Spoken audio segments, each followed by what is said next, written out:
بسم اللہ الرحمن الرحیم باب التحفظ من عذاب القبر. یہ باب ہے عذاب قبر سے پناہ مانگنے کے بیان میں اور عذاب قبر سے پناہ مانگنے کی کیفیت کے بیان میں. حدثنا محمد بن المثنى قال حدثنا يحيى قال حدثنا شعبة قال حدثني عون بن أبي جحيفة عن أبيه عن البراء بن عازب عن أبي أيوب قال خرج النبي صلى الله عليه وسلم وقد وجبت الشمس فسمع صوتا فقال يهود تعذب في قبورها. اس حدیث کی اسناد میں 3 صحابی ہیں. ایک ابو جحیفہ اور دوسرے براء ابن عازب، تیسرے حضرت ابو ایوب انصاری رضی اللہ تعالی عنہم. حضرت ابو جحیفہ ان کا نام وہب بن عبداللہ سوائی ہے.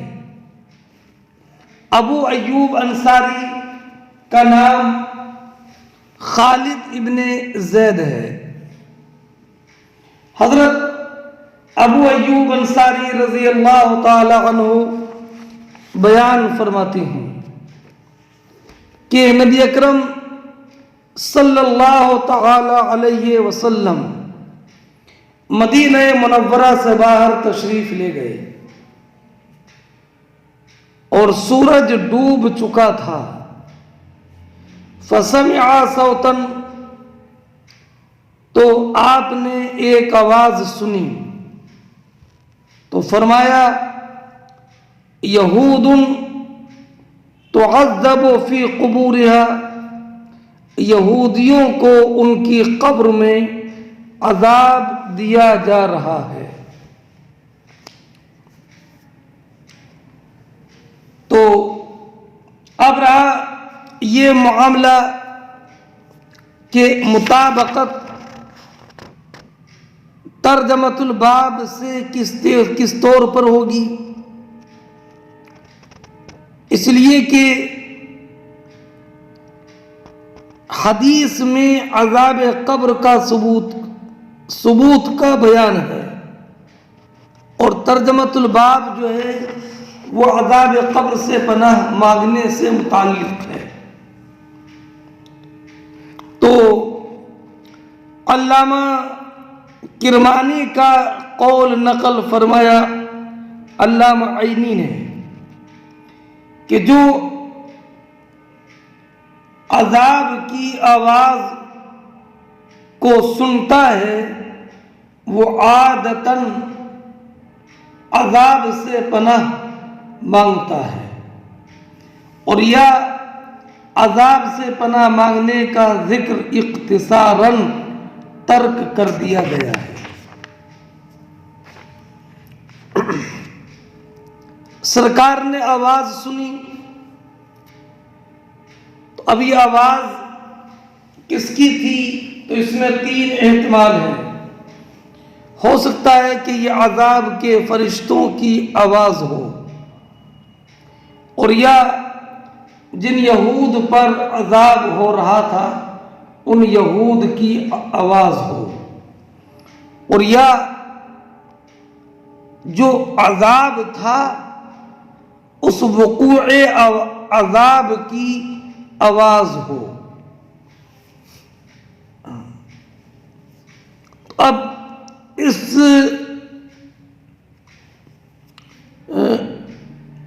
حدیث کی پوری تشریح دوسرے طریق میں ہے. وہ روایت یہ ہے کہ اسی سند کے ساتھ کہ حضرت ابو ایوب انصاری فرماتے ہیں کہ میں نبی کریم علیہ الصلوۃ والسلام کے ساتھ نکلا، سورج غروب ہو چکا تھا اور میرے ساتھ پانی کا ایک برتن تھا۔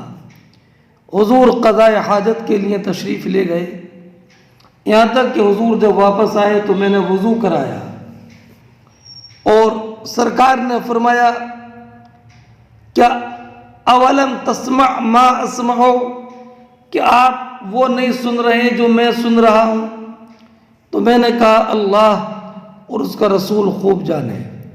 تو سرکار نے فرمایا اسمع اصوات الیہود یعذبون فی قبورہم، کہ میں یہود کی آواز کو سن رہا ہوں، ان کو ان کی قبروں میں عذاب دیا جا رہا ہے۔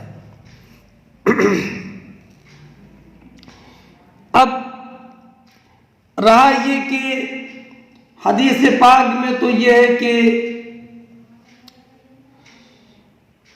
عذاب کی وجہ سے جو میت کی آواز ہوتی ہے اسے جن اور انسانوں کے علاوہ سب سنتے ہیں، انسان اور جن نہیں سنتے۔ تو حضور نے اس آواز کو کیسے سن لیا؟ تو جواب یہ ہے کہ نبی کریم صلی اللہ تعالی علیہ وسلم کا سننا بطور معجزہ تھا۔ وقال النضر حدثنا شعبہ قال حدثنا عون قال سمعت البراء عن ابی ایوب۔ امام بخاری نے یہ طریق ذکر کر کے اس بات پر تنبیہ کی ہے کہ یہ متصل بالسماع ہے، اور پہلا والا طریق جو ذکر کیا تو وہ بطریق عنعنہ تھا۔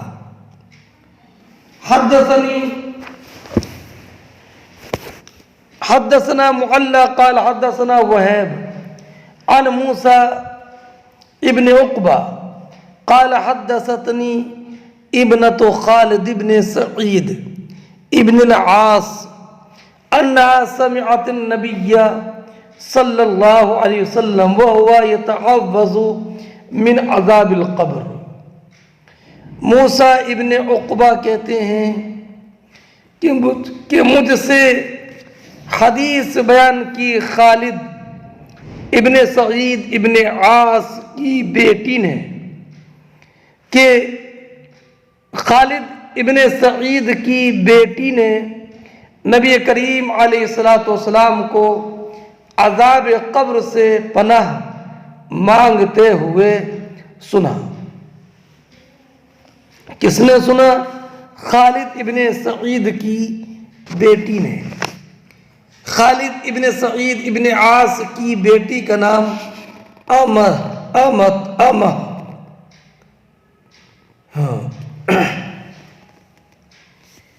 یہ حبشہ میں پیدا ہوئی، ان سے حضرت زبیر نے نکاح کیا اور خالد اور عمر نام کے 2 بچے پیدا ہوئے۔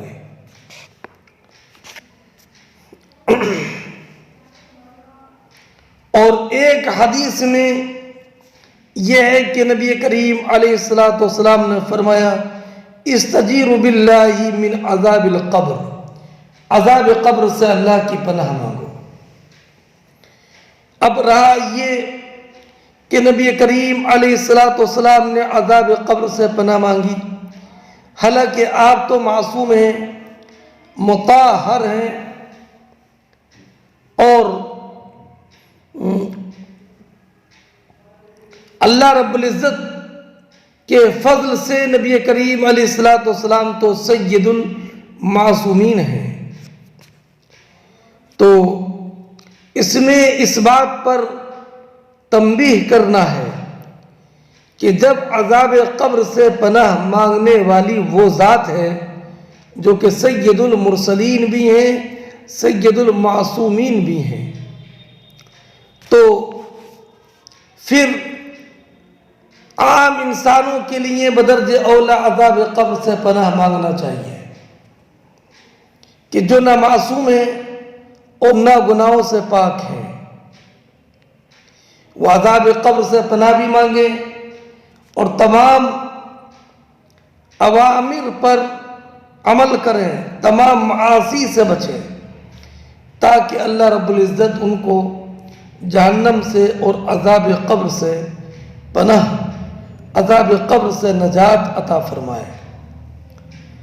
اور نبی کریم علیہ السلام کا عذاب قبر سے پناہ مانگنا یہ امت کی رہنمائی ہے، تاکہ لوگ اور آپ کی امت نبی کریم کی اقتدا کرے اور عذاب قبر سے پناہ مانگے اور تمام احکام شریعت پر عمل کرے، تاکہ دنیا اور آخرت کے شدائد سے چھٹکارا پائے۔ حدثنا مسلم بن ابراہیم قال حدثنا ہشام قال حدثنا یحییٰ عن ابی سلمہ عن ابی ہریرہ قال كان رسول اللہ صلی اللہ علیہ وسلم يدعو اللهم انی اعوذ بک من عذاب القبر ومن عذاب النار ومن فتنة المحیا والممات ومن فتنة المسیح الدجال۔ حضرت ابو ہریرہ رضی اللہ تعالی عنہ بیان فرماتے ہیں کہ نبی کریم علیہ السلام دعا کرتے تو یہ کہتے، اللہ میں تیری پناہ مانگتا ہوں عذاب قبر سے، عذاب نار سے، زندگی اور موت کے فتنے سے اور مسیح دجال کے فتنے سے۔ یہاں پر جو سند میں یحییٰ ہے، یہ یحییٰ ابن ابی کثیر ہے، ابو سلمہ بن عبد الرحمن بن عوف ہے۔ یہ حدیث پہلے بھی گزر چکی ہے، جو باب گزرا باب الدعاء قبل السلام۔ اب نبی کریم صلی اللہ تعالی علیہ وسلم فتنہ دجال سے تو محفوظ اور مامون ہیں، وہ تو آخر وقت میں نکلے گا، اور پھر سرکار تو ویسے بھی مامون ہیں، تو سرکار یہ دعا کیوں مانگتے تھے؟ تو میں نے پہلے یہ کئی مرتبہ بتا دیا کہ دعا کرنا خود عبادت ہے، جیسے اللہم اغفر لی سرکار دعا فرماتے تھے، حالانکہ سرکار تو مغفور اللہ ہے، اور یہ دعا کرنا تعلیم امت اور ان کی رہنمائی کے لیے تھا۔ باب عذاب القبر من الغیبۃ والبول، یہ باب اس بیان میں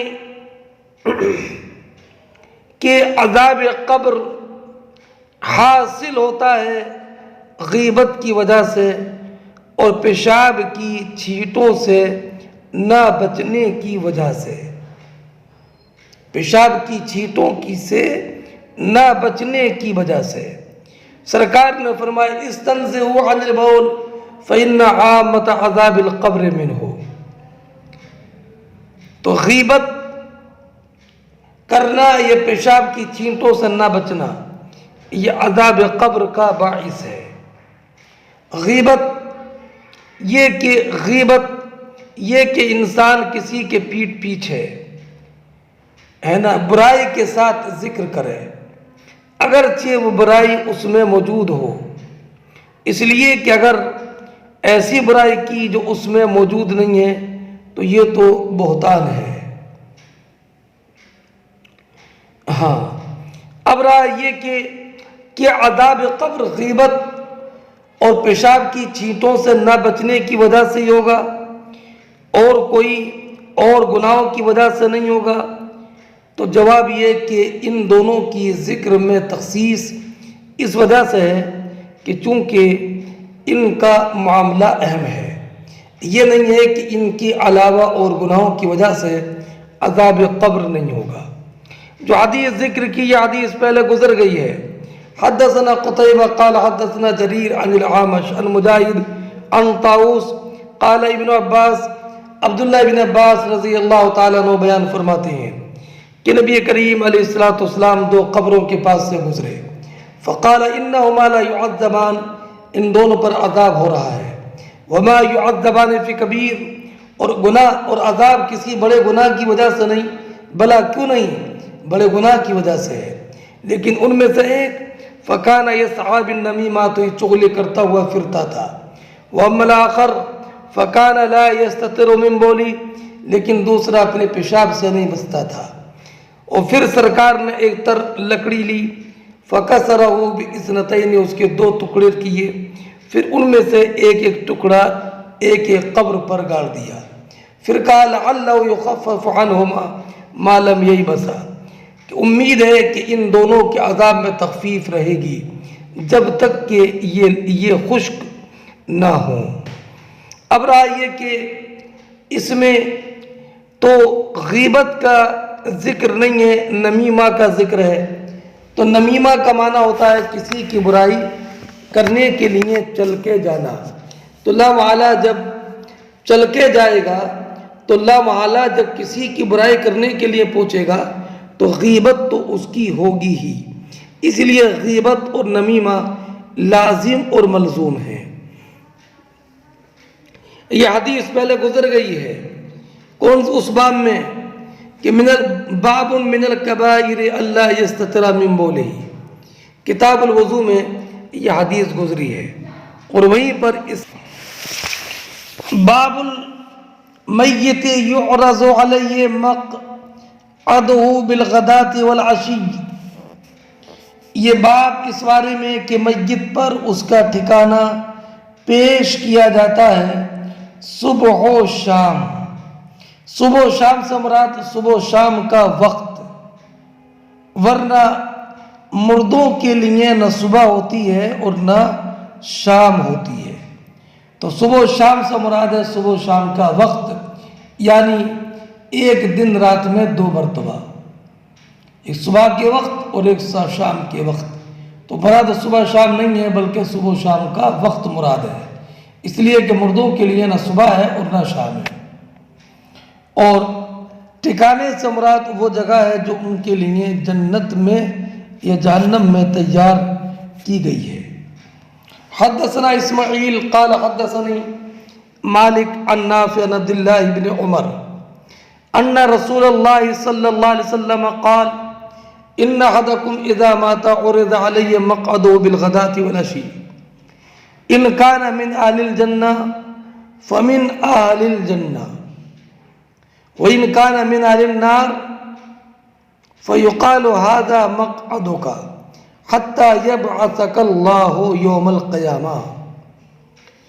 فرماتے ہیں امام بخاری کہ ہم سے حدیث بیان کی اسماعیل نے، انہوں نے کہا کہ ہم سے حدیث بیان کی مالک نے، وہ روایت کرتے ہیں نافع سے، وہ روایت کرتے ہیں عبداللہ ابن عمر سے کہ عبداللہ ابن عمر نے فرمایا کہ نبی کریم علیہ السلام نے ارشاد فرمایا کہ جب تم میں سے کسی کا انتقال ہو جاتا ہے اور اذا علیہ مقعدہ، تو اس پر اس کا ٹھکانہ صبح و شام پیش کیا جاتا ہے۔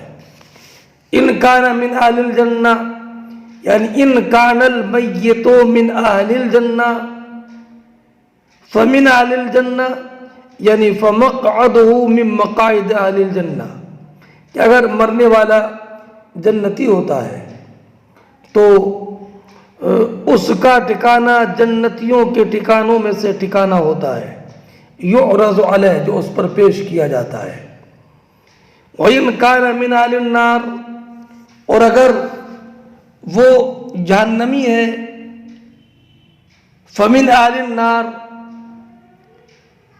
تو اس کا ٹھکانہ وَإِنْ كَانَ مِنْ أَهْلِ النَّارِ فَمِنْ أَهْلِ النَّارِ، اگر وہ جہنمی ہے تو جہنمیوں میں سے وَإِنْ كَانَ مِنْ أَهْلِ النَّارِ، اور اگر وہ جہنمیوں میں سے ہے، فمن اہل النار، تو اس کا ٹھکانہ جہنمیوں کے ٹھکانوں میں سے ٹھکانہ ہوتا ہے جو اس کو دکھایا جاتا ہے، اور یہ کہا جاتا ہے ھذا مقعدک، یہ تیرا ٹھکانہ ہے، حتی یبعثک اللہ یوم القیامہ، یہ اس وقت تک ہوتا رہے گا کہ اللہ قیامت کے دن اسے قبر سے اٹھایا جائے، یعنی قیامت تک برابر ہر صبح و شام کے وقت اس کے سامنے اس کا ٹھکانہ جنت کا اگر جنتی ہے اور جہنم کا اگر جہنمی ہے دکھایا جاتا رہے گا، یہاں تک کہ قیامت کے دن اس کو اس کی قبر سے اٹھایا جائے، قبر سے اٹھایا جائے۔ اب اس سے یہ معلوم ہوا کہ میت پر اس کا ٹھکانہ پیش کیا جاتا ہے، اور ایک قول یہ ہے کہ ٹھکانہ پیش کیے جانے سے مراد یہ ہے کہ اسے خبر دی جاتی ہے کہ یہ تمہارے اعمال کی جگہ اور تمہارے اعمال کی جزا ہے اللہ کے نزدیک۔ ہاں، اور یہ جو پیش کیا جاتا ہے تو حضرت علامہ قرطبی نے ذکر فرمایا کہ یہ پیش کیا جانا یا تو صرف روح پر ہوتا ہے اور یا روح پر بھی ہوتا ہے اور انسان کے بدن کے جو اجزائے اصلیہ ہیں ان پر بھی پیش کیا جاتا ہے۔ ہاں، اور یہ بھی کہا گیا کہ چونکہ جسم فنا ہوتے ہیں انہیں مٹی کھا لیتی ہے، لیکن روح کے لیے فنا نہیں ہے، روح باقی رہتی ہے، اور روح کا تعلق جسم سے بھی رہتا ہے، جسم کے اجزائے اصلیہ سے۔ تو یہ قیامت تک جو پیش کیا جائے گا یہ خاص طور پر ارواح پر پیش کیا جائے گا، اور یا بدن کے اجزائے اصلیہ جو باقی رہتے ہیں فنا نہیں ہوتے ہیں ان پر بھی پیش کیا جائے گا۔ باب کلام المیت علی الجنازہ، یہ باب اس بیان میں کہ یہ باب میت کے کلام کے بیان میں، میت کے کلام کے بیان میں کہ میت بھی کلام کرتی ہے۔ کب؟ علی الجنازہ، یعنی بعد حملہ ہی علی الجنازہ، اس کو جنازے پر اٹھانے کے بعد، کہ جب اس کو جنازے پر چارپائی پر مسیری پر میت کو رکھتے ہیں اور لے کر چلتے ہیں تو اس وقت میں میت کلام کرتی ہے جس کو انسان کے علاوہ سب سنتے ہیں، انسان سن لے تو بے ہوش ہو جائے۔ حدثنا قتيبة قال حدثنا الليث عن سعيد بن أبي سعيد عن أبيه أنه سمع أبا سعيد الخدري رضي الله تعالى عنه قال يقول قال رسول الله صلى الله عليه وسلم إذا وزعت الجنازة فاعتملها الرجال على عناقهم۔ ابو سعید خدری فرماتے ہیں کہ نبی اکرم صلی اللہ تعالی علیہ وسلم نے فرمایا کہ جب اذا وضعت الجنازہ، جب میت کو مسیری میں رکھا جاتا ہے، فاعتملها الرجال على عناقهم، اور لوگ جنازے کو اپنے کاندھوں پر اٹھا کر لے کر چلتے ہیں، تو فَإِنْ كَانَتْ صَالِحَةً، اگر میت نیک ہوتی ہے تو کہتی ہے قدمونی قدمونی، مجھے آگے بڑھاؤ آگے بڑھاؤ۔ وَإِنْ كَانَتْ غَيْرَ صَالِحَةً، اور اگر میت نیک اور پرہیزگار نہ ہو تو کہتی ہے یا ویلہ یا ویلہ اینا یذهبون بها، ہائے خرابی ہو میرے لیے، اس ہائے خرابی ہو اس ظالم جان کے لیے، اس ظالم جان کو کہاں لے کر کے جاتے ہو؟ وہاں پر تو میرے رب کا عذاب ہے۔ تو یسمع صوتہا کل شیء الا الانسان، اس کی آواز کو سب سنتے ہیں سوائے انسان کے۔ وَلَوْ سَمِعَ الْإِنسَانُ لَصَعِقَ، اگر اس کی آواز کو انسان سن لے تو بے ہوش ہو جائے۔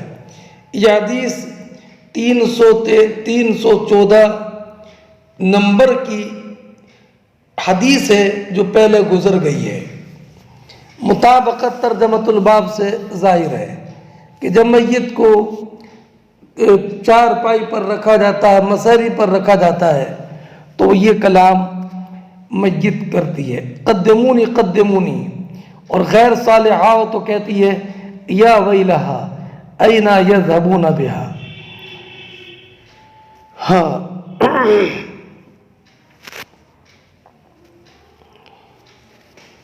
چلیے اب یہ حدیث اس باب میں گزر گئی، باب قول المیت وہو علی الجنازہ، قدمونی قدمونی۔ اور بعض علماء نے کہا کہ یہ کلام روح سے ہوتا ہے، روح کرتی ہے کلام، اور اس طریقے کی احادیث ہیں جو اس بات پر دلالت کرتی ہیں کہ میت اپنے جنازے کو اٹھانے والے، قبر میں اتارنے والے، اور اسے اپنے غسل دینے والے کو پہچانتی ہے، یہاں تک کہ میت کو اس کی قبر تک پہنچا دیا جائے۔ باب ما قیل فی اولاد المسلمین، یہ بات اس بیان میں کہ مسلمانوں کی غیر بالغ اولاد کے بارے میں کیا کہا جائے گا۔ تو امام بخاری فرماتے ہیں کہ مسلمانوں کی نابالغ اولاد بھی مسلمان ہی مانی جائے گی۔ قال ابو ہریرہ رضی اللہ تعالی عنہ عن النبی صلی اللہ علیہ وسلم من مات له ثلاثة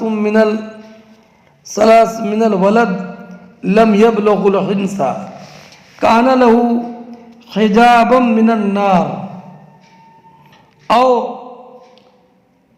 دخل الجنہ۔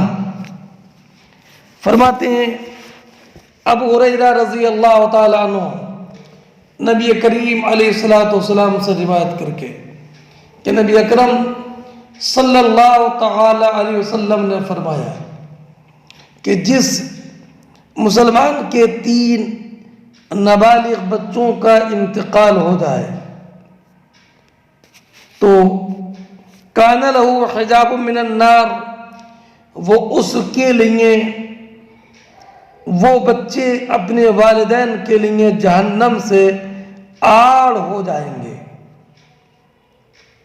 جہنم سے آڑ ہو جائیں گے۔ او دخل الجنہ، یہ فرمایا سرکار نے کہ جس کے 3 نابالغ بچوں کا انتقال ہو گیا وہ جنت میں داخل ہو جائے گا۔ اب مطابقت ترجمۃ الباب سے اس طور پر ہے کہ جب کسی مسلمان کا نابالغ بچہ اپنے والدین کے لیے جہنم سے آڑ ہو جائے گا تو یہ بدرجہ اولا ہے کہ وہ بچہ جب اپنے والدین کے لیے جہنم سے آڑ ہو گیا اور اپنے بچوں کی وجہ سے وہ جنت میں داخل ہو گیا، تو جب یہ نابالغ بچہ اپنے والدین کے لیے جہنم سے آڑ ہے تو خود یہ بچہ بدرجہ اولا جہنم سے محفوظ رہے گا۔ جب اپنے والدین کے لیے جہنم سے حفاظت کا ذریعہ ہو گیا تو یہ بچہ خود بدرجہ اولا جہنم سے دور رہے گا۔ اس سے یہ معلوم ہوا کہ مسلمانوں کے بچے اہل جنت سے ہیں، اہل جنت سے ہیں۔ یہ حدیث پہلے گزر گئی ہے۔ جو باب قائم کیا تھا کہ اس باب میں جو باب قائم کیا تھا باب فضل من مات له ولد فاحتسب، اس میں حضرت ابو ہریرہ کی روایت ہے لا يموت لمسلم ثلاثة من الولد فيلج النار الا تحلة القسم، ما لا يموت لمسلم ثلاثة من الولد فيلج النار الا تحلة القسم فيلج النار، کہ ایسا نہیں ہوگا کہ کسی مسلمان کے 3 بچے کا انتقال ہو جائے اور وہ مسلمان جہنم میں جائے۔ ہاں، اب اس سے یہ معلوم ہوا کہ مسلمانوں کے نابالغ بچے جنت میں جائیں گے، جنت میں جائیں گے۔ اگلی روایت دیکھیے، حدثنا یعقوب بن ابراہیم قال حدثنا ابن علیہ قال حدثنا عبد العزیز بن صہیب عن انس بن مالک قال قال رسول اللہ صلی اللہ علیہ وسلم ما من الناس مسلم يموت له 3 من الولد لم يبلغ الحنس الا ادخله الله الجنہ بفضل رحمته ایاہ، کہ لوگوں میں سے جس مسلمان کے 3 بچے نابالغ بچے انتقال کر جائے تو اللہ رب العزت اس 3 انتقال نابالغ بچوں کے انتقال کرنے والے والد مسلمان کو جنت میں داخل فرمائے گا بے فضل رحمتہ ایاہم، اس وجہ سے کہ اللہ رب العزت ان بچوں پر رحم فرماتا ہے۔ یہ حدیث بھی پہلے گزر چکی ہے، حدیث نمبر 1248، تشریح وہاں پر دیکھ لیجئے گا۔ ابن علیہ کا نام میں نے بتایا کہ ان کا نام اسماعیل ابن ابراہیم بصری ہے، اور علیہ ان کی والدہ کا نام ہے۔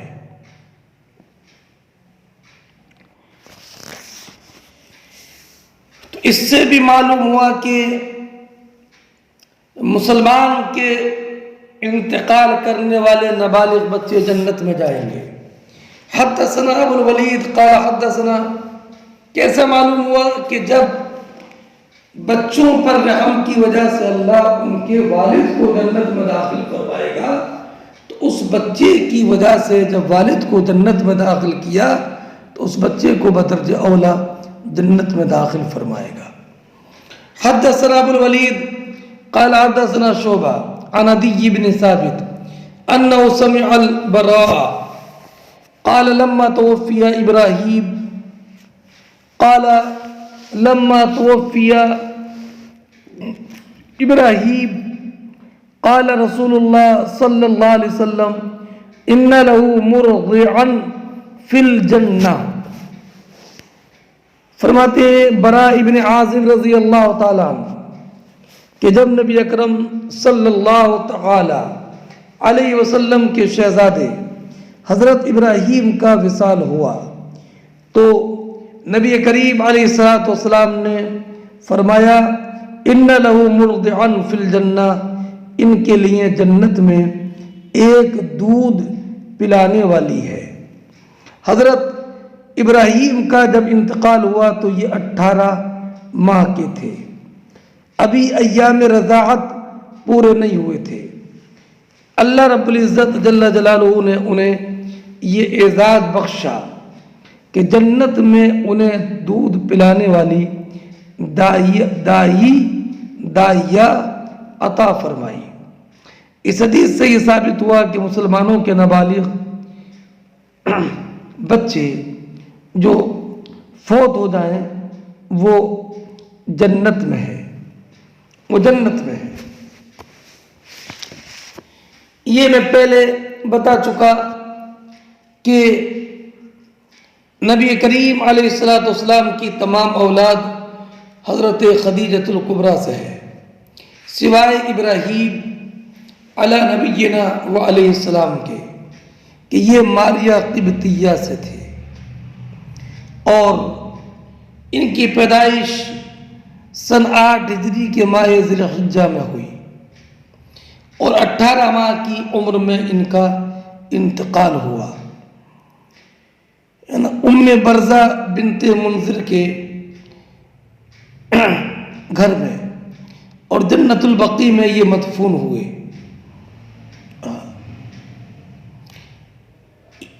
اس حدیث کے تعلق سے بھی تفصیلی کلام گزر چکا ہے۔ باب قول النبی صلی اللہ علیہ وسلم ان بک لمحزون میں باب ما قیل فی اولاد المشرکین، یہ باب اس بیان میں کہ جو مشرکین کی اولاد کے بارے میں کہا گیا۔ اب مشرکین کی اولاد، نابالغ اولاد کا انتقال جب ہو جائے تو کیا مشرکین کی نابالغ اولاد بھی جنت میں جائے گی یا جنت میں نہیں جائے گی؟ اس تعلق سے کئی قول ہیں، اس لیے امام بخاری رضی اللہ تعالی عنہ نے اس بارے میں کوئی حکم نہیں فرمایا ہے، بلکہ یہ باب قائم کیا کہ جو مشرکین کی اولاد کے بارے میں کہا گیا۔ حدثنا حبان قال حبان بن موسیٰ قال اخبرنا عبد اللہ قال اخبرنا شعبہ عن ابی بشر عن سعید بن جبیر عن ابن عباس قال سئل رسول اللہ صلی اللہ علیہ وسلم عن اولاد المشرکین فقال اللہ اذ خلقهم عالم بما كانوا عاملین۔ عبداللہ بن عباس رضی اللہ تعالی عنہ بیان فرماتے ہیں کہ نبی اکرم صلی اللہ تعالی علیہ وسلم سے مشرکین کی اولاد کے بارے میں پوچھا گیا تو آپ نے فرمایا اللہ نے جب ان کو پیدا کیا تھا تو وہ خوب جانتا تھا کہ یہ کیا کریں گے،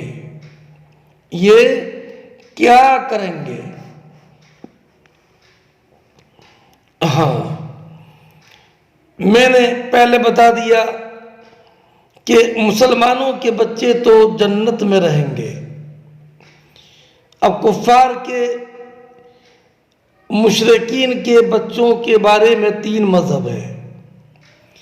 اکثر کا مذہب یہ ہے کہ وہ جہنم میں جائیں گے، اور ایک گروہ نے توقف کیا، اور صحیح مذہب یہ ہے کہ وہ بھی جنت میں جائیں گے۔ یہی محققین کا مذہب ہے، یہی محققین کا مذہب ہے۔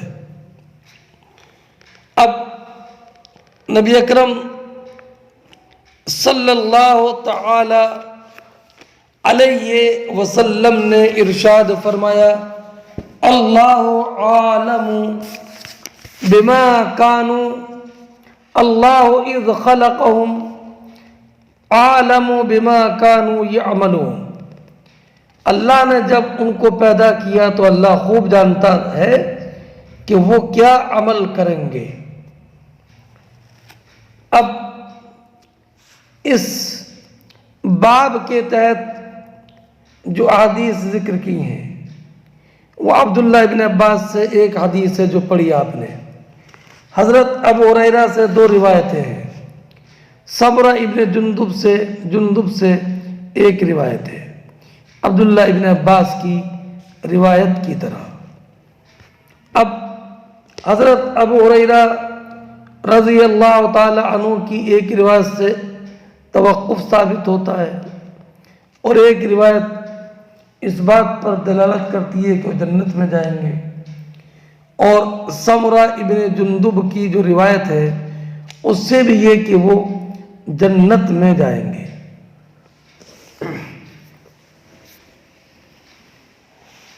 ہاں، اب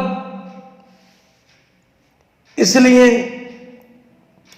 اس تعلق سے اختلاف ہو گیا کہ مشرکین کی اولاد کا ٹھکانہ کیا ہے۔ تو بعض نے کہا کہ وہ جنت میں جائیں گے اور بعض سے توقف ہے، اور بعض نے یہ کہا کہ وہ اپنے والد کے ساتھ جہنم میں جائیں گے، اور بعض نے یہ کہا کہ زندہ رہنے کی تقدیر پر وہ کیا عمل کرنے والے تھے، اگر اسلام لانے والے تھے تو جنت میں جائیں گے، اور اگر بالغ ہونے کے بعد بھی کفر پر رہنے والے تھے تو وہ جہنم میں جائیں گے۔ ہاں، اب ایک روایت آپ نے ابھی پڑھی، ایک روایت حضرت عائشہ صدیقہ رضی اللہ تعالی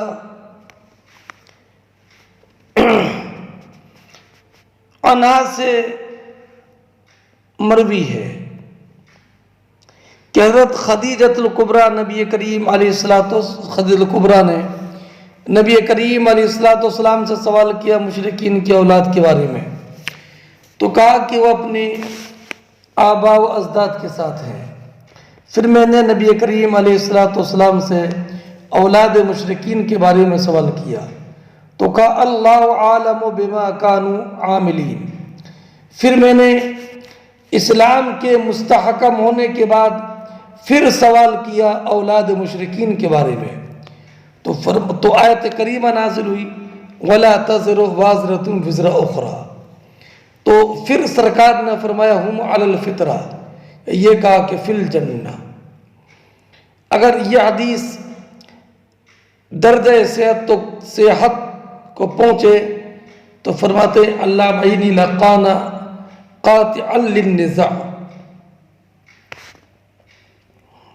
اب اس مسئلے میں بہت اختلاف ہے علماء کا کہ مشرکین کے بچے کہاں رہیں گے۔ تو ایک قول تو یہ ہے کہ وہ اللہ کی مشیت میں ہے، کہ اللہ رب العزت کی مشیت کا ان سے جیسا تعلق ہوگا ویسے ہی ان کا معاملہ ہوگا، ان کے بارے میں کوئی حتمی طور پر فیصلہ نہیں کیا جا سکتا، اللہ کی مشیت میں ہے۔ جیسے کہ سرکار نے فرمایا اللہ عالم بما کانوا یعملون۔ اور ایک قول یہ ہے کہ وہ اپنی اولاد کے وہ اپنے آباء و اجداد کے تابع ہیں، تو اولاد مسلمین جنت میں اور اولاد کفار جہنم میں۔ تیسرا یہ کہ مشرکین کی اولاد کو برزخ میں رکھا جائے گا، یعنی جنت و دوزخ کے درمیان، چونکہ ان کا ایسا عمل بھی نہیں ہے، کوئی عمل خیر نہیں ہے جس کی وجہ سے جنت میں جائے، اور نہ کوئی گناہ کی مدت کو پہنچے ہیں کہ وہ جہنم میں جائیں۔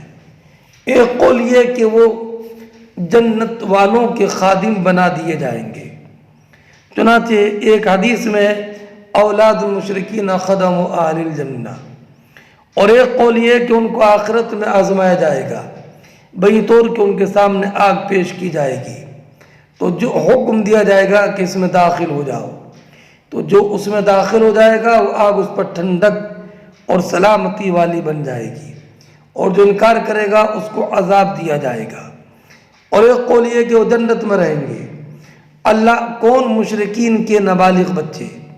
علامہ نووی نے فرمایا کہ یہ صحیح مذہب ہے، اس لیے کہ اللہ رب العزت ارشاد فرماتا ہے وما كنا معذبین حتی نبعث رسولا. تو جب کسی عاقل بالغ جس کو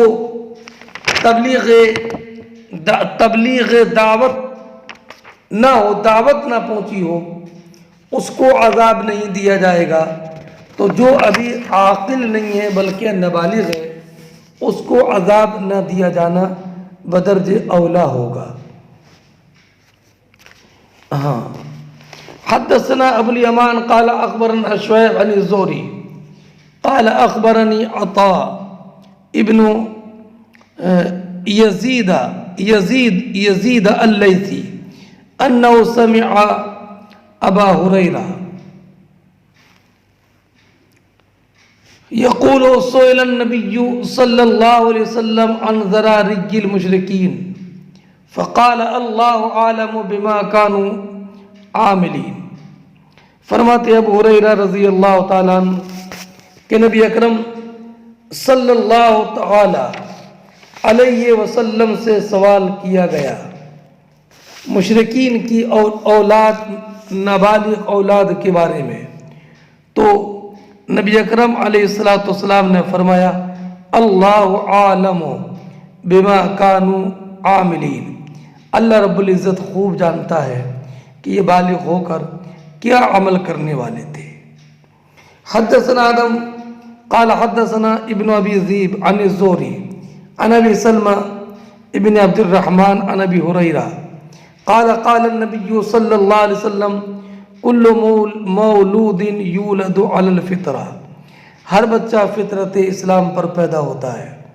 فابواہ یحودانہ اور ینصرانہ اور یمجسانہ، تو اس کے والدین اس کو یہودی یا نصرانی یا مجوسی بنا دیتے ہیں. کمثل البہیمہ، جیسے کہ جانور، تنتج البہیمۃ، یہ جانور کو صحیح، بچے کو صحیح سلامت جنتا ہے. حل تری فیہا جدعا، کیا تم اس میں سے کوئی کن کٹا یا ناک کٹا پاتے ہو؟ صحیح سالم پیدا ہوتا ہے، بعد میں اس کے کان کاٹ دیے جاتے ہیں. تو مطابقت ترجمۃ یہ حدیث پہلے گزر گئی، 358 نمبر کی حدیث. مطابقت ترجمۃ الباب سے اس اعتبار سے ہے کہ نبی کریم علیہ السلام کا ارشاد کل مولود یولد علی الفطرہ، یہ اس بات کا مشیر ہے کہ اولاد مشرکین جنت میں ہوگی، اولاد مشرکین جنت میں داخل ہوں گے. ہاں، یہ حدیث پہلے گزر گئی.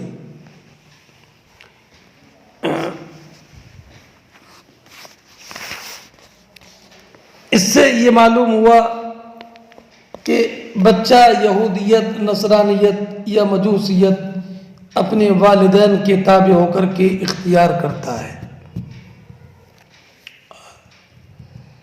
باب، یہ باب جب بلا ترجمے کے ذکر کیا جائے تو میں نے پہلے بتا دیا کہ یہ فصل کے درجے میں ہوتا ہے. حدثنا موسیٰ ابن اسماعیل قال حدثنا جریر بن حازم قال حدثنا ابو الرجاء عن سمرہ ابن جندب قال كان النبي صلى الله عليه وسلم اذا صلى صلاة اقبل علينا بوجهه فقال. سمرہ ابن جندب بیان فرماتے ہیں کہ جب نبی کریم علیہ السلام نماز فجر پڑھا کر فارغ ہوتے تو ہماری طرف متوجہ ہوتے اور معلوم کرتے کہ کیا تم میں سے کسی نے رات میں کوئی خواب دیکھا؟ تو اگر کسی نے خواب دیکھا ہوتا تو وہ بیان کرتا اور نبی کریم علیہ السلام اس خواب سے متعلق اس کی تعبیر بیان فرماتے. ایک دن حضور نے ہم سے معلوم کیا کیا تم میں سے کسی نے کوئی خواب دیکھا؟ تو ہم نے کہا کہ نہیں. تو نبی کریم علیہ السلام نے فرمایا لیکن میں نے رات ایک خواب دیکھا. اب بہت لمبا خواب ہے، ذرا توجہ کے ساتھ سنیے گا۔ نبی کریم علیہ الصلوۃ والسلام نے خواب بیان فرمایا کہ رات خواب میں میرے پاس دو شخص آئے اور میرا ہاتھ پکڑ کر مجھے ارض مقدسہ لے گئے، مبارک سرزمین پر لے گئے، مبارک سرزمین پر مجھے لے گئے۔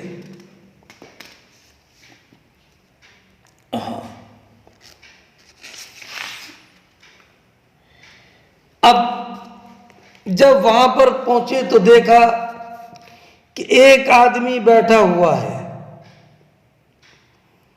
اور دوسرا آدمی کھڑا ہے، اور جو کھڑا ہے اس کے ہاتھ میں لوہے کا آنکڑا ہے،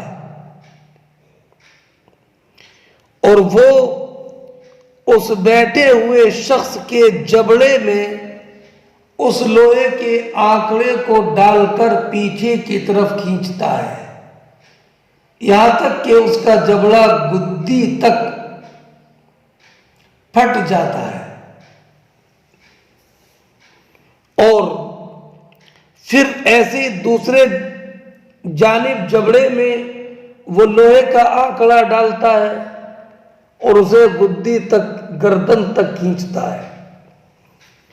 اب پہلے والا جبڑا صحیح ہو جاتا تو پھر اس جبڑے میں ڈالتا ہے اور گدی تک لے جا کر جبڑے کو چیر دیتا ہے۔ تو میں نے کہا یہ کیا معاملہ ہے؟ انہوں نے کہا کہ آگے بڑھیے۔ ہم آگے چلے تو ہم نے دیکھا کہ ایک آدمی چت لیٹا ہوا ہے اور دوسرا اس کے سر پر کھڑا ہوا ہے، اور وہ اس کا سر موصل سے یا پتھر سے کچلتا ہے، اور جب پتھر اس کے سر پر مارتا ہے تو پتھر لڑک کر نیچے چلا جاتا ہے۔ وہ انسان پتھر اٹھانے کے لیے جاتا ہے تو اس کے لوٹنے سے پہلے اس کا سر صحیح سالم ہو جاتا ہے، اور پھر اس کے سر کو کچلتا ہے پتھر سے یا موصل سے۔ پتھر کچلا جاتا ہے، پتھر لڑک کر چلا جاتا ہے، اس کے بعد میں پھر وہ اٹھا کر لاتا ہے تو سر پھر سلامت ہو جاتا ہے، پھر اس کا سر کچلتا ہے۔ اللہ اکبر۔ سرکار فرماتے ہیں کہ میں نے معلوم کیا کہ یہ کیا ہے، تو میں نے کہا من ھذا، یہ کون ہے؟ تو کہا اور آگے بڑھیے۔ ہم آگے گئے تو کیا دیکھا کہ ایک سوراخ ہے تنور کے مثل، اس کا اوپر کا حصہ تنگ ہے اور نیچے کا حصہ کشادہ ہے، اور اس کے نیچے آگ بھڑک رہی ہے، بھڑک رہی ہے۔ تو اور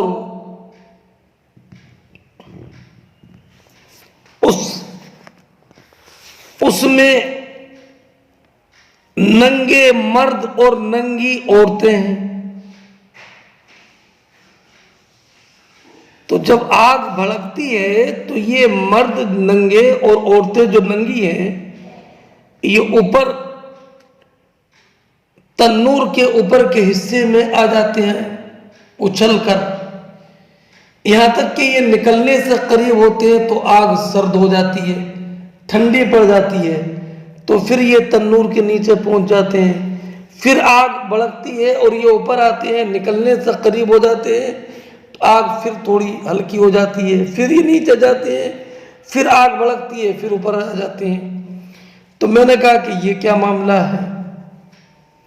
تو فرمایا کہ ابھی اور آگے چلو۔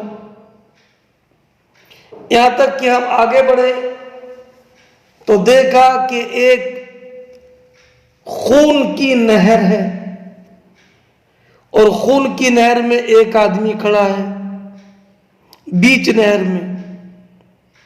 یہ نہر کے کنارے پر ایک آدمی ہے، اس کے ہاتھ میں پتھر ہے. اب وہ آدمی جو نہر میں ہے جب اس خون کی نہر سے نکلنے کا ارادہ کرتا ہے تو یہ آدمی پتھر مارتا ہے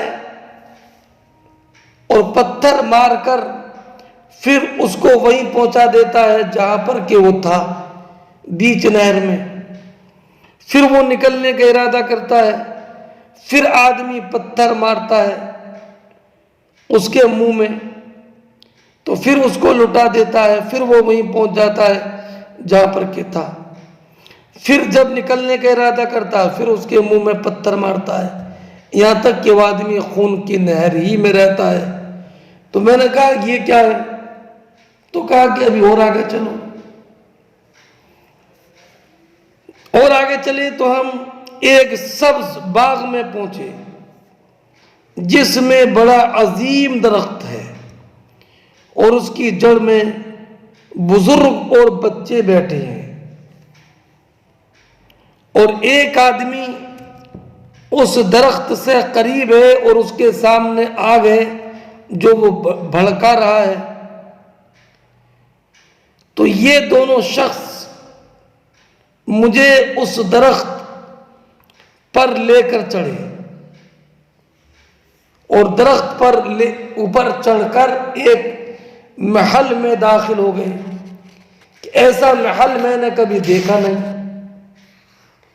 اور اس محل میں مرد، بوڑھے، جوان، بچے، عورتیں سب ہیں. پھر مجھے اس محل سے نکالا اور پھر درخت پر لے کر چڑھے تو ایک اور محل میں داخل کیا جو پہلے والے محل سے بھی بہتر تھا، افضل تھا. اس میں بزرگ ہیں اور جوان ہیں. یہ مجھے دکھایا تو میں نے کہا کہ تم نے مجھے رات بھر گھمایا تو اس کی اب تفصیل تو مجھے بتاؤ جو میں نے دیکھا. تو انہوں نے کہا کہ ہاں تفصیل بتاتے ہیں، تفصیل سنیے. اللہ اکبر. فرمایا وہ جو آپ نے دیکھا کہ اس کا جبڑا چیرا جا رہا تھا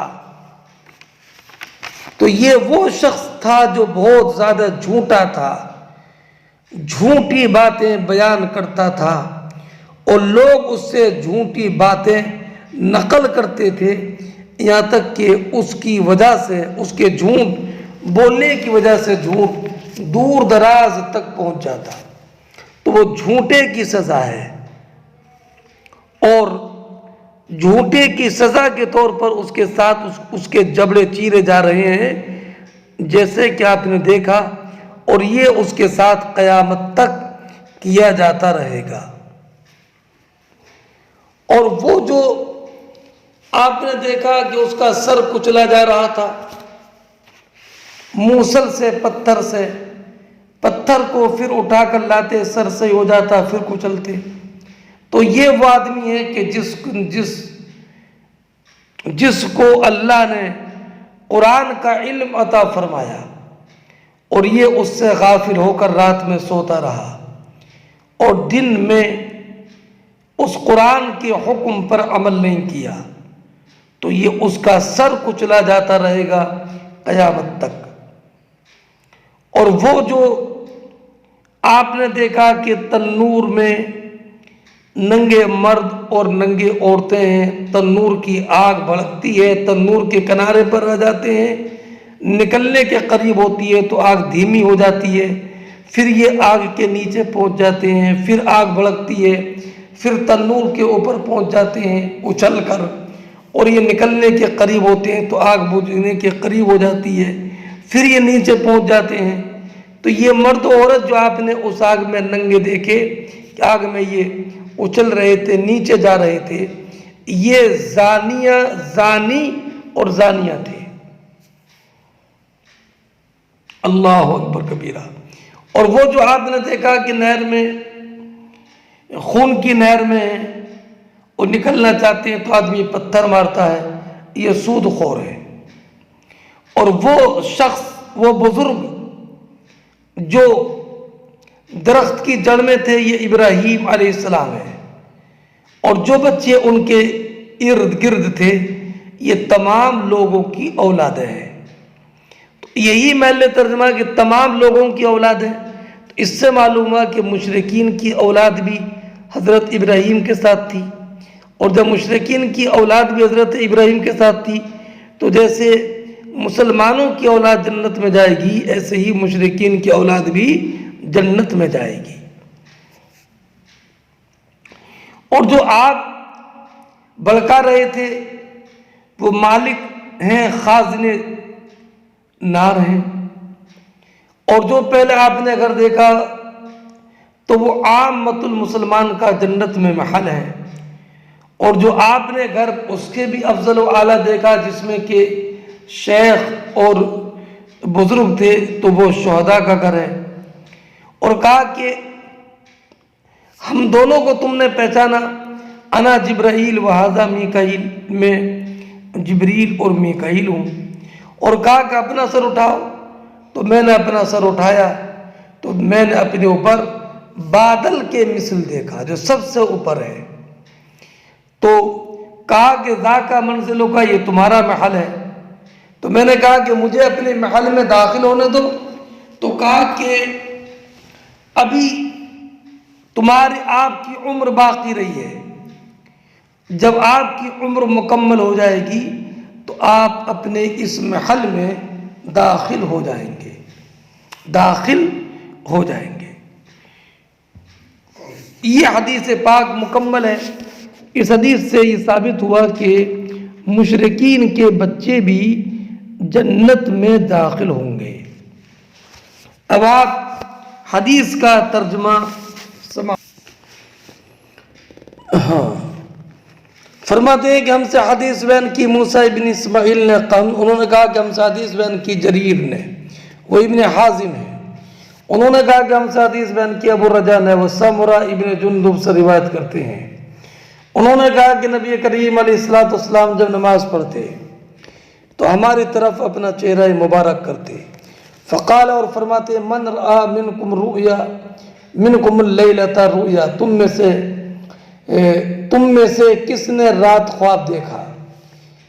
سمرہ ابن جندب کہتے ہیں فإن رآ أحد قصّها، اگر کسی نے خواب دیکھا ہوتا تو وہ اس کو بیان کرتا، فیقول ما شاء اللہ، تو حضور اس کے بارے میں جو اللہ چاہتا بیان کرتے۔ فسألنا یوما، تو حضور نے ہم سے ایک دن معلوم کیا کہ کیا تم میں سے آج رات کسی نے خواب دیکھا؟ تو ہم نے کہا کہ نہیں۔ کہا لیکنی رأیت اللیلۃ رجلین، لیکن میں نے رات خواب میں دیکھا کہ دو شخص آئے، فاخذا بیدی، میرے ہاتھ پکڑے، فاخرجانی، تو مجھ کو وہ مقدس زمین کی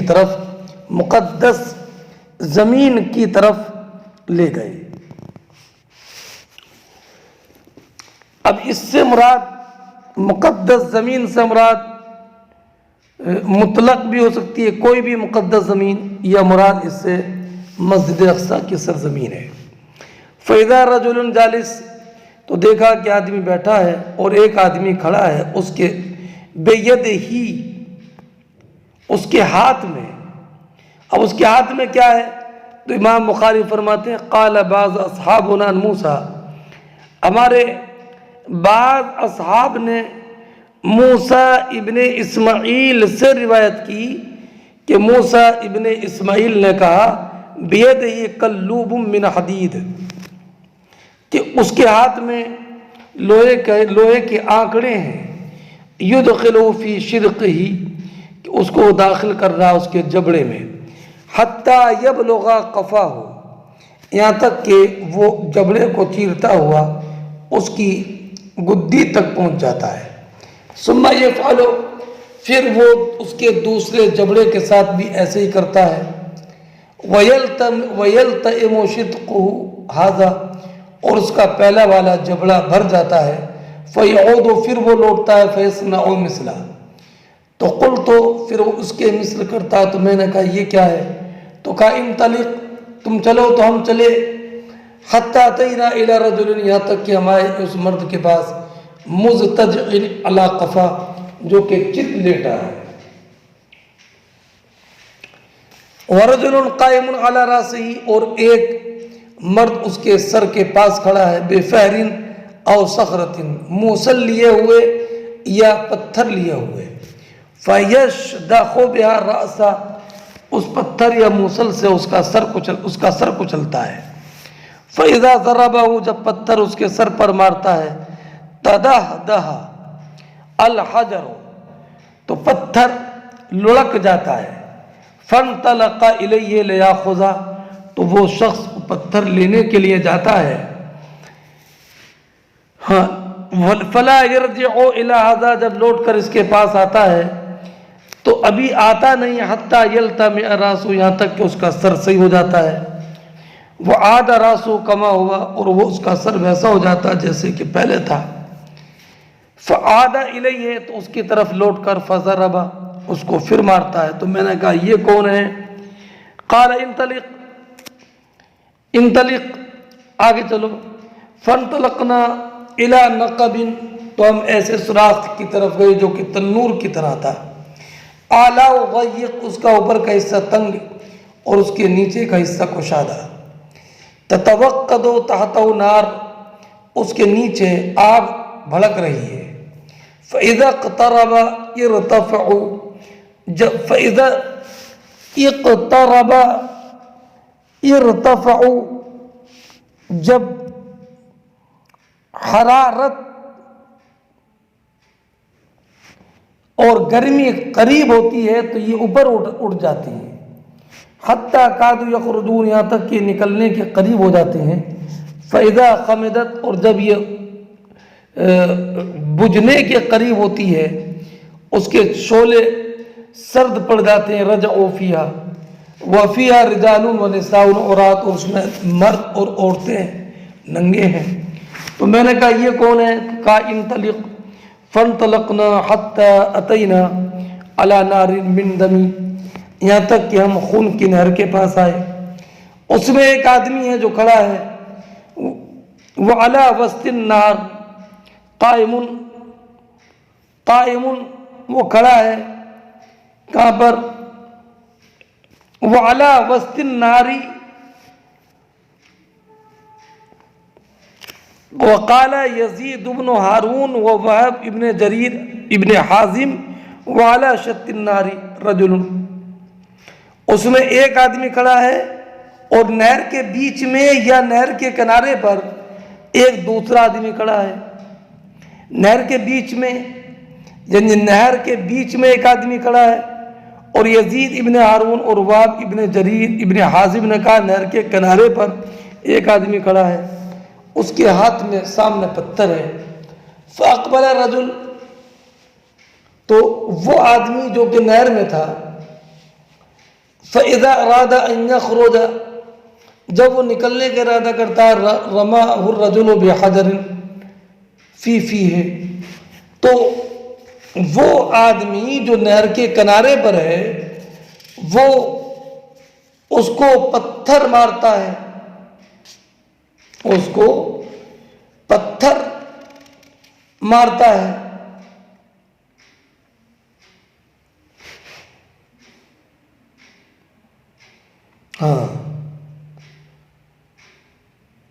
ہاں کہاں پر پتھر مارتا ہے وہ؟ اس کے فی فی ہے، اس کے منہ پر.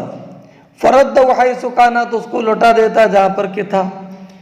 فجعل كلما جاء ليخرج، تو جب بھی وہ نکلنے کا ارادہ کرتا ہے رما فی فی بحجر، اس کے منہ پر ہی پتھر مار دیتا ہے. فیرجع، تو وہ لوٹ جاتا ہے جیسے کہ تھا. تو میں نے کہا ما ھذا، یہ کیا ہے؟ تو کہا انطلق. فانطلقنا، تو ہم چلے یہاں تک کہ ہم آئے الی روضۃ خضراء، سبز باغ میں. فیہا شجرۃ عظیمہ، جس میں ایک بڑا درخت ہے، وفی اصلہا شیخ، اور اس کی جڑ میں ایک بزرگ بیٹھے ہیں اور بچے ہیں، وَإِذَا رَجُلٌ قَرِيبٌ مِّنَ الشَّجَرِ، اور ایک آدمی درخت سے قریب ہے، اس کے سامنے آگ ہے، یوقدھا، جس کو وہ جلا رہا ہے، فَصَعِدَ بِي فِي الشَّجَرَ، فَصَعِدَ بِي، تو وہ دونوں مجھے لے کر اس درخت پر چڑھ گئے، فَأَدْخَلَنِي دَارًا، اور مجھے انہوں نے ایک گھر میں داخل کیا، لم را قط حسنا وافضل منها، کہ میں نے اس سے بہتر اور افضل کوئی گھر نہیں دیکھا، فیہا رجال شیوخ و شاب، اس میں بزرگ، جوان، عورتیں، بچے سب ہیں، پھر مجھے اس سے نکالا، فصعد بی الشجرہ، اور مجھے درخت پر چڑھا کر ایک دوسرے گھر میں لے گئے جو اس سے بھی افضل اور بہتر ہے، اس میں شیوخ اور شاب ہیں، بوڑھے اور بزرگ اور جوان، تو میں نے کہا طوفتمانی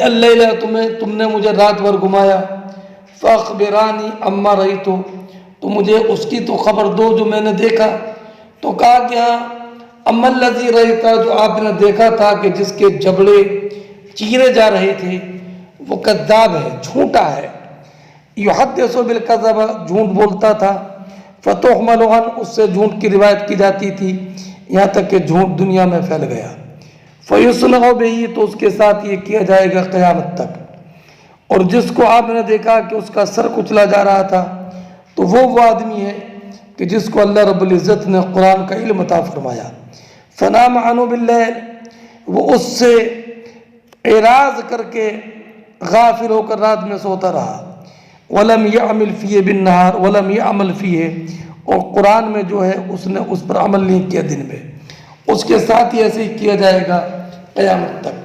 اور وہ جو آپ نے دیکھا تھا نقب میں تنور کے سوراخ میں جو سوراخ تنور کی طرح تھا، فَهُمُ الزُّنَاتُ، زانی کی جمع، تو وہ زانی مرد اور زانیہ عورتیں ہیں، اور وہ جو تم نے نہر میں دیکھا تھا وہ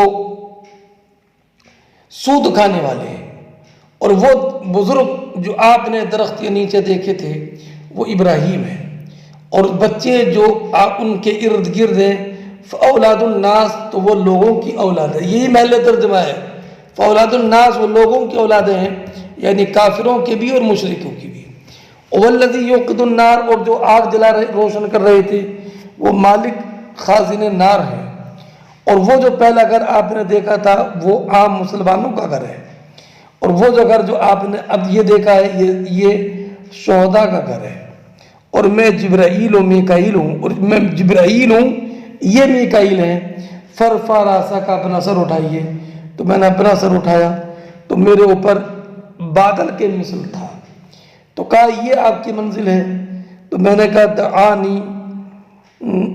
دعانی ادخل منزلی، مجھے چھوڑو میں اپنے گھر میں داخل ہو جاؤں، تو کہا کہ انہ بقی لک عمر، آپ کی عمر باقی رہ گئی ہے جو آپ نے مکمل نہیں کی ہے، فاذا استکملت اتیت منزلک، جب آپ اپنی عمر کو مکمل کر لیں گے تو اپنی اس منزل میں آ جائیں گے، اپنی اس منزل میں آ جائیں گے۔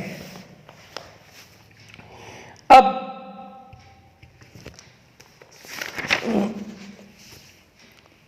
حدیث کا یہ جو حصہ ہے کہ حضرت ابراہیم علیہ السلام کے پاس لوگوں کے بچے تھے، یہ اس کی دلیل ہے کہ نابالغ بچے جنت میں جائیں گے، اس کے عموم میں کفار کے بچے بھی داخل ہیں، کفار کے بچے بھی داخل ہیں۔ اب لیکن دوسری حدیث میں مشکات شریف کی یہ ہے کہ حضرت خدیجۃ الکبریٰ ام المومنین رضی اللہ تعالیٰ عنہ نے اپنے ان دو بچوں کے بارے میں دریافت کیا جو پہلے شوہر کے تھے، تو فرمایا وہ جہنم میں ہے، تو پھر معلوم کیا کہ حضور سے جو بچے ہیں تو فرمایا وہ جنت میں ہے. تو پھر فرمایا کہ مؤمنین اور ان کی اولاد جنت میں ہے اور مشرکین اور ان کی اولاد جہنم میں. اب دلیلیں متعارض ہیں، اس لیے احناف کہتے ہیں کہ توقف کرنا چاہیے. توقف کا مطلب یہ ہے کہ مشرکین کے تمام بچوں کے بارے میں ایک حکم نہیں لگا سکتے، ان میں سے کچھ نجات پائیں گے اور کچھ عذاب.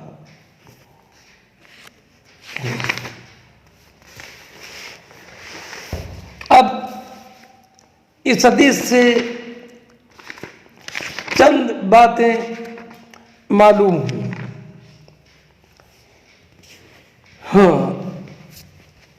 ایک بات آپ کو میں یہ بتاؤں کہ شہداء کا جو محل دکھایا اس میں شیخ اور بزرگ اور جوانوں کا ذکر ہے، عورتوں اور بچوں کا ذکر نہیں ہے. اس لیے کہ زیادہ کر شہید یا تو جوان ہوتا ہے یا بزرگ ہوتا ہے، عورت یا بچے نہیں. اب رہا یہ کہ جو زانی یہ تنور میں کیوں ہیں، آگ میں کیوں ہیں، اس میں کیا مناسبت ہے؟ تو وجہ یہ ہے کہ زانی خلوت طلب کرتا ہے جیسے تنور، اور دوسری بات یہ ہے کہ زانی زنا کے وقت میں ڈرتا ہے، ایسا ڈرتا ہے کہ گویا کہ اس کے آگے نیچے آگ ہو. یہ مناسبت ہے آگ میں اس کے ہونے کی. اور رہا یہ کہ ابراہیم علیہ السلام کا درجہ تو شہداء کے درجے سے بھی بہت بلند و بالا ہے. تو حضرت ابراہیم علیہ السلام درخت کے نیچے کیوں تھے؟ حالانکہ آپ تو اللہ کے خلیل ہیں اور ابو الانبیاء ہیں. تو جواب یہ کہ اس میں اشارہ اس طرف تھا کہ ملت میں ابراہیم ہی اصل ہے، اور نبی حضرت ابراہیم علیہ السلام کے بعد جتنے موحدین ہیں وہ سب آپ کے تابع ہیں. ہاں، اور